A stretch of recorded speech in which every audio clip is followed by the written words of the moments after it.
नमस्कार दोस्तों, स्वागत आपका अभिनंदन आप ही के यूट्यूब चैनल पर। दोस्तों आज संविधान की 18वीं क्लास है, लेकिन दोस्तों मैं कुछ रिपीट करना चाहता हूँ। ये मैंने पहली और दूसरी क्लास में भी रिपीट किया है। और संविधान को पढ़ने से पहले अगर आपको क्लास ज्वाइन करनी है तो आप चैनल पर यहाँ पर व्हाट्सअप नंबर दिया हुआ होगा। व्हाट्सअप नंबर पर दोस्तों ज़रूर मैसेज कीजिएगा, तमाम जानकारी आपको मिल जाएगी। तो मैं स्टार्ट कर रहा हूँ। सबसे पहले संविधान को समझने के लिए हमें सबसे पहले टॉपिक नंबर 3 यानी कि भारतीय संविधान का उद्देश्य क्या है और उसकी प्रस्तावना क्या कहती है, क्या होती है प्रस्तावना। और दूसरे नंबर पे हमें समझना होगा हमारे कर्तव्य। सबसे पहले अधिकार तो जानने की बात है कि हमारे कर्तव्य क्या है देश के प्रति। और तीसरा सबसे इंपॉर्टेंट है हमारे अधिकार, फंडामेंटल राइट्स, फंडामेंटल ड्यूटीज। और संविधान का उद्देश्य क्या है, कि क्या है संविधान, क्यों पढ़ना है संविधान। ये तीन चीज पढ़ने के बाद फिर हम आपको पढ़ाएंगे, क्रम से पढ़ेंगे, जैसे ABCD ऐसे पढ़ेंगे। तो फिर हम पढ़ेंगे राष्ट्रपति, फिर राज्यपाल आपका खत्म हो जाएगा। आप कहेंगे सर राष्ट्रपति से राज्यपाल कैसे खत्म हो जाएगा, जब मैं पढ़ाऊंगा तो आप समझ जाएंगे। फिर मैं पढ़ाऊंगा प्रधानमंत्री तो मुख्यमंत्री खत्म हो जाएगा। फिर मैं पढ़ाऊंगा लोकसभा तो आपकी विधानसभा खत्म हो जाएगी। मैं पढ़ाऊंगा राज्यसभा तो विधान परिषद खत्म हो जाएगी। फिर मैं आपको पढ़ाऊंगा आपकी केंद्र सरकार, फिर आपका राज्य सरकार खत्म हो जाएगी। तो इस तरीके से हम दोस्तों क्या करेंगे, संविधान का शुरुआत और अंत करेंगे। तो आज हम पढ़ रहे हैं दोस्तों भारतीय संविधान का उद्देश्य और उसकी प्रस्तावना। बहुत ही ध्यानपूर्वक समझिएगा, फुल क्लास में आपको दे रहा हूं। नेहरू द्वारा, पंडित जवाहरलाल नेहरू, जिन्हें बच्चे क्या बोलते थे, चाचा जी कहकर पुकारते थे, उनका उद्देश्य क्या है, उन्होंने ये उद्देश्य प्रस्तुत किया और एक आदर्श प्रस्तुत किया। आदर्श का मतलब जानते हैं, ये आदर्श शब्द कितना जबरदस्त है। आदर्श का मतलब किसी भी तरीके से देख लीजिए, ये हमेशा देखिए, आदर्श पति नहीं हो सकता, आदर्श भाई नहीं हो सकता, आदर्श बहन नहीं हो सकती, आदर्श संसार में कोई चीज नहीं हो सकती, लेकिन हमारा संविधान आदर्श है। क्यों, वो अभी पढ़ेंगे जब हम उसका उद्देश्य समझेंगे। यानी कि सभी के लिए परफेक्ट बनाया है, उन्हें ही संविधान की उद्देश्य में शामिल किया गया है। क्या शामिल किया गया पढ़ेंगे। संविधान का 42वां संविधान हुआ संशोधन। और संविधान में तो फिलहाल कितने संशोधन हो चुके, 105 संशोधन से ज्यादा संशोधन हमारे देश में हो चुके। और यही कारण है कि भारत का संविधान युवा संविधान है, क्योंकि आज भी ये लगातार वृद्धि कर रहा है, इसका विकास हो रहा है। तो 42वां संविधान संशोधन, जो लघु संशोधन बोलते हैं, और सबसे बड़ा संविधान में अगर संशोधन हुआ देश के तो बोलते हैं 42वें संविधान संशोधन 1976 में हुआ। इसमें क्या संशोधन किया, उद्देश्य भी समझेंगे और संशोधन भी समझेंगे। क्या पहले पढ़ेंगे, हम जितने भी भारत के लोग हैं, भारत को क्या बनाना चाहेंगे, एक प्रभुत्व संपन्न चाहिए। प्रभुत्व संपन्न मतलब किसी की हमें आवश्यकता ना हो। आवश्यकता मतलब हम अपने ही घर में अपने ही इतना प्रोडक्ट पैदा करें कि हमें एक पैसा एक चीज की मांगने की आवश्यकता ना हो। प्रभुत्व संपन्न बनाएंगे, समाजवादी बनाएंगे, पंथ निरपेक्ष बनाएंगे। निरपेक्ष का मतलब होता है न्यूट्रल, यानी कि ना प्लस में ना माइनस में, हर धर्म के प्रति हम क्या है, हर देश में कहीं भी युद्ध हो रहा है, कुछ भी हो रहा है, हम उसके लिए पंथ निरपेक्ष है। लोकतंत्रात्मक गणराज्य, अंततः शक्ति किसके पास है, मैं अगर आपसे पूछूं तो आप कहेंगे जनता के पास है। सरकार कोई कहे यार ये सरकार बेकार है, यार ये सरकार अच्छी नहीं है, तो 5 साल बाद सत्ता किसके हाथ में आ जाती है, फिर आपके हाथ में आ जाती है, यानी कि अहम भारत के लोग यानी कि जनता के पास आ जाती है। तो लोकतांत्रिक गणराज्य है। चीन लोकतांत्रिक गणराज्य नहीं है, वहां राष्ट्रपति भी वही है, शी जिनपिंग और ली केकियांग है।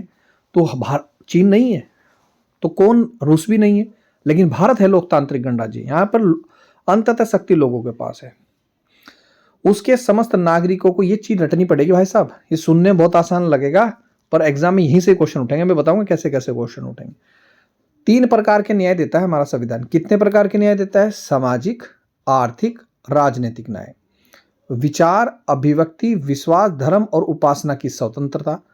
यानी कि न्याय, देखो क्वेश्चन बन गया यही सही, यही किताब पे लिखेंगे।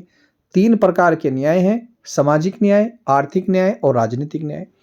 और 5 प्रकार की स्वतंत्रता है, विचार, अभिव्यक्ति, विश्वास, यानी कि 1, 2, 3, 4 और 5। 5 प्रकार की फ्रीडम है हमारे देश में। आप विचार भी रख सकते हैं पॉजिटिवली, अभिव्यक्ति भी रख सकते हैं यानी कि बोल सकते हैं, विश्वास आप जिस चाहे पत्थर पे विश्वास कर सकते हैं, आप आंख बंद करके विश्वास कर सकते हैं। विश्वास का मतलब यहाँ पर आप फ्री हैं, आप स्वतंत्र हैं विचारों के लिए, आप किसी धर्म की उपासना कर सकते हैं, सरकार आपको रोकने नहीं आएगी। प्रतिष्ठा और अवसर की समानता, आपको कोई भी प्रतियोगिता हो रही होगी, कोई भी एग्जाम निकल रहा होगा, आप उसमें फॉर्म भरें, आप आईएएस का फॉर्म भरें, पीसीएस का फॉर्म भरें, आपको सभी प्रकार के अवसर दिए जाएंगे।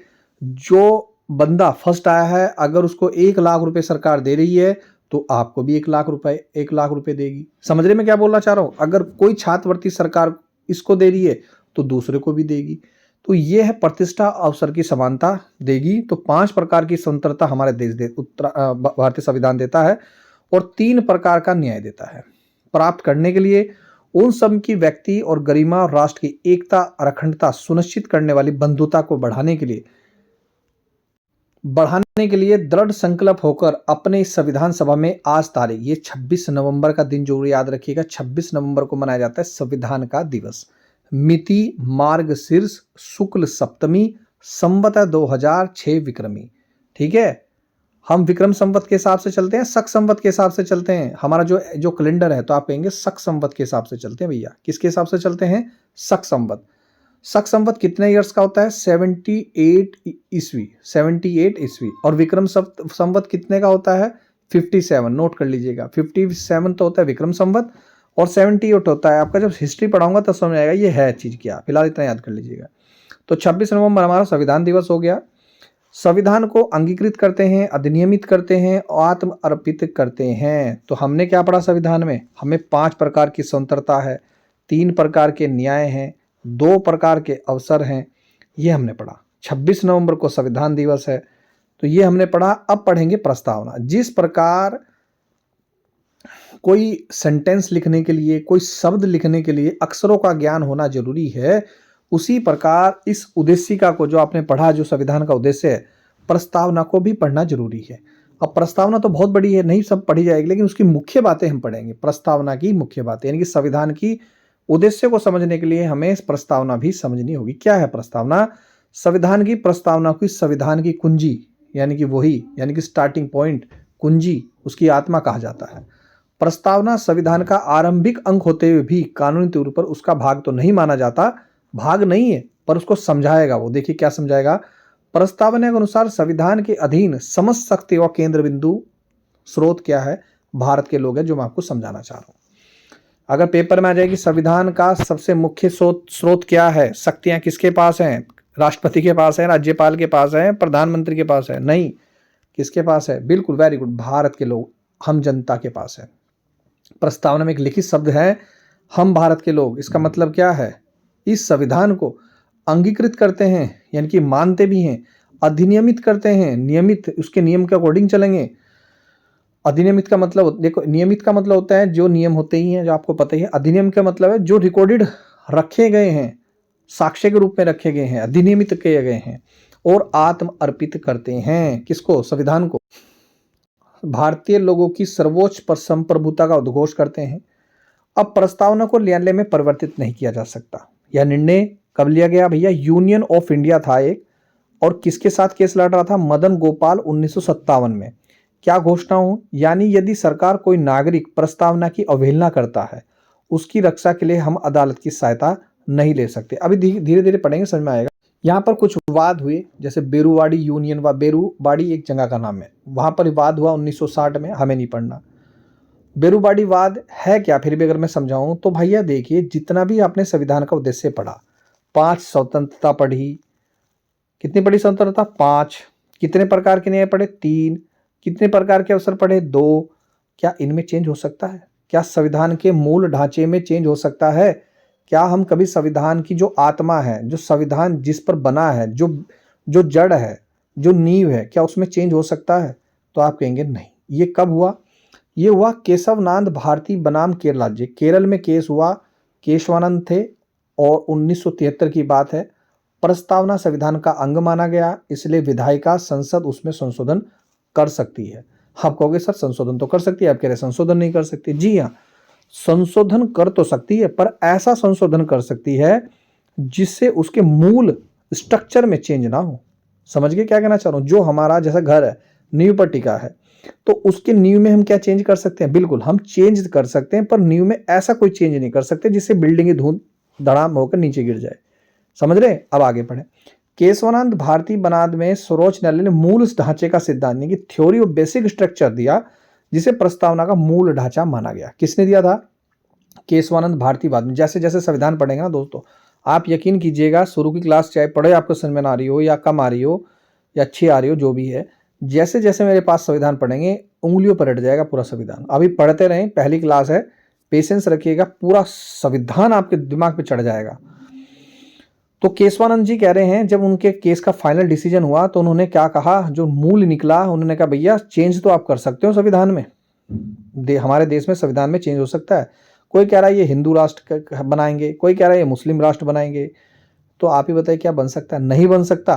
क्यों नहीं बन सकता? इसे बोलते हैं थ्योरी ऑफ बेसिक स्ट्रक्चर, क्योंकि ये मूल ढांचे में क्या हो जाएगा, चेंज माना जाएगा। तो हम संविधान में चेंज कर सकते हैं, पर ऐसा चेंज नहीं कर सकते जो संविधान में क्या हो, निगेटिविटी लाए, ठीक है, निगेटिव हो जाए देश के प्रति। संसद संविधान के मूल ढांचे में, देखो वही लिख रखा, नकारात्मक संशोधन नहीं कर सकती।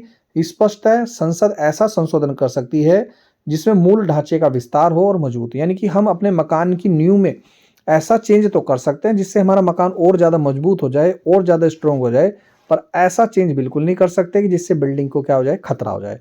यानी कि हम अपने संविधान का जो उद्देश्य है उसमें ऐसे चेंज तो कर सकते हैं जिससे संविधान और मजबूत हो जाए, हमारा देश और ताकतवर हो जाए, और प्रभुत्व संपन्न हो जाए, और लोकतांत्रिक हो जाए, लेकिन ऐसा चेंज कभी नहीं कर सकते जिससे देश में अराजकता का माहौल फैल जाए, जिससे देश में अफरा तफरी हो जाए, जिसमें लोगों का विश्वास कम हो जाए। ऐसा नहीं कर सकते।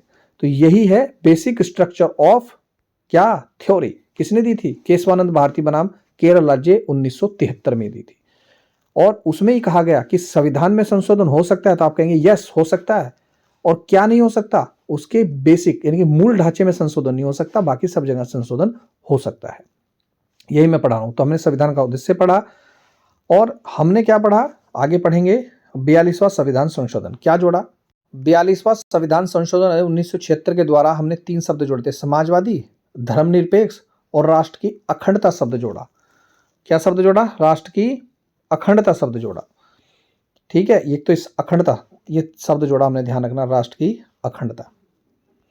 भारतीय संविधान की प्रस्तावना में 3 प्रकार के न्याय जोड़े हमने। सामाजिक न्याय हो गया, फिर दोबारा से पढ़ेंगे, आर्थिक न्याय होगा और राजनीतिक न्याय होगा। 5 प्रकार की स्वतंत्रता जोड़ी, विचार, अभिव्यक्ति, विश्वास, धर्म और उपासना। 2 प्रकार की समानता जोड़ी, सभी के लिए होगा, प्रतिष्ठा और अवसर, जिसे मैं बार बार बोल रहा हूँ। अब पढ़ेंगे कुछ बेसिक चीजें। भारतीय संविधान जो है विश्व का सबसे बड़ा संविधान है, लिखित और सर्वाधिक व्यापक संविधान है, और सबसे युवा संविधान है, आज भी बढ़ रहा है। 105 संशोधन से ज्यादा संशोधन हो चुके हैं। और ये सबसे इंपॉर्टेंट एग्जाम में बहुत आता है, अंशतः कठोर है और अंशतः लचीला। कभी कभी आपको लगेगा अरे यार इसमें तो कोई फैसला ही नहीं होता, सालों चल जाते हैं, लेकिन कभी कभी लगता है अरे बड़ा भाई साहब बड़े खतरनाक है, कोई फंस जाएगा तो पता चल जाएगा। हमारे संविधान कई बार हमें महसूस होता है जो नियम कानून हमारा बने हुए हैं वो कहीं अंशतः कठोर है और कहीं अंशतः क्या है, लचीला है। हमारा संविधान उधार भरी वस्तुओं का थैला है, ये किसने कहा था ये भी बताऊंगा, क्योंकि हमने जिस देश में जो भी अच्छा कानून है वो अपने देश में ले लिया। इस देश में कोई अच्छा कानून था अमेरिका में, तो हमने अपने देश में ले लिया। अभी बताऊंगा वो क्या क्या हमने अपने देश से, किस देश से क्या लिए। नोट, लिखित संविधान की अवधारणा फ्रांस की देन है, ध्यान रखना। लिखित संविधान जो सबसे पहले लिखा गया था वो फ्रांस देश ने लिखा था। भारतीय राजनीतिक व्यवस्था में संविधान हमारा सर्वोच्च है। और आप बार बार संसद पढ़ रहे होंगे, संसद संसद 3 बार आ लिया। संसद का मतलब क्या है? संसद किससे मिलकर बनी है? आप कहेंगे 3 चीजों से मिलकर बनी है केंद्र की। नंबर 1 लोकसभा, नंबर 2 राज्यसभा, और नंबर 3 राष्ट्रपति। अगर पूछे संसद व्हाट इज संसद, तो आप कहेंगे संसद equal to Lok Sabha plus Rajya Sabha plus क्या, राष्ट्रपति। और राज्य की संसद क्या है भाई? राज्य की संसद क्या है? तो आप कहेंगे विधायिका यानी कि विधान परिषद, विधानसभा प्लस राज्यपाल, ये राज्य की हो गई। ठीक है, नेक्स्ट पढ़ेंगे। भारतीय संविधान, बार बार बोल रहा हूं, भारत का संविधान अपना प्राधिकार भारत की जनता से प्राप्त करता है, यानी कि अंततः शक्ति किसके पास है? जनता के पास है। भारत सरकार अधिनियम 1935 से सबसे लास्ट में पढ़ेंगे, ये बहुत ही इंपॉर्टेंट है। इसे लघु संविधान भी बोलते हैं, छोटा संविधान भी बोलते हैं देश का। किसको? 1935 अधिनियम को। भारतीय संविधान में संघीय शासन शब्द का प्रयोग कहीं भी नहीं किया गया, लेकिन संविधान में भारत को हमेशा क्या बोला गया है? राज्य का संघ। छोटे छोटे राज्य हों चाहे बड़े बड़े राज्य हों, मिलकर क्या बनाते हैं? भारत बनाते हैं। जैसे उत्तराखंड हो गया, उत्तर प्रदेश हो, सब मिलकर ही तो भारत बना रहे हैं, तो भारत का अस्तित्व क्या रहेगा। तो भारत क्या है, अगर आपसे पूछा जाए इंडिया क्या है, what is India, what is Bharat, तो आप कहेंगे राज्यों का संघ है। दोस्तों ये थी सबसे इंपॉर्टेंट। तो नेक्स्ट वीडियो में हम पढ़ेंगे, थोड़ा सा आप रेस्ट कर लीजिएगा, लगातार क्लास आ रही है। नेक्स्ट वीडियो में पढ़ेंगे हम आपके फंडामेंटल ड्यूटीज, आपके कर्तव्य क्या हैं देश के प्रति। तो उद्देश्य हमने समझ लिया, क्या है उद्देश्य देश का, राष्ट्र की अखंडता, एकता, उसे पढ़ लीजिएगा। ये किसने दिया था, पंडित जवाहरलाल नेहरू ने उद्देश्य दिया था। तो हम उसमें संशोधन कर सकते हैं, पर ऐसा संशोधन नहीं कर सकते जिससे देश को खतरा हो, नुकसान हो या उसकी गरिमा को कमजोर हो, ऐसा नहीं कर सकते। तो ये होगी पहली वीडियो, और फिर नेक्स्ट मिलेगी आपको आपके अधिकार और कर्तव्य, फिर घुसेंगे संविधान के अंदर असली। तो ये थी मैं महत्वपूर्ण जानकारी। मिलता हूँ नेक्स्ट वीडियो में। वीडियो देखते हैं दोस्तों, धन्यवाद। जय हिंद, जय उत्तराखंड।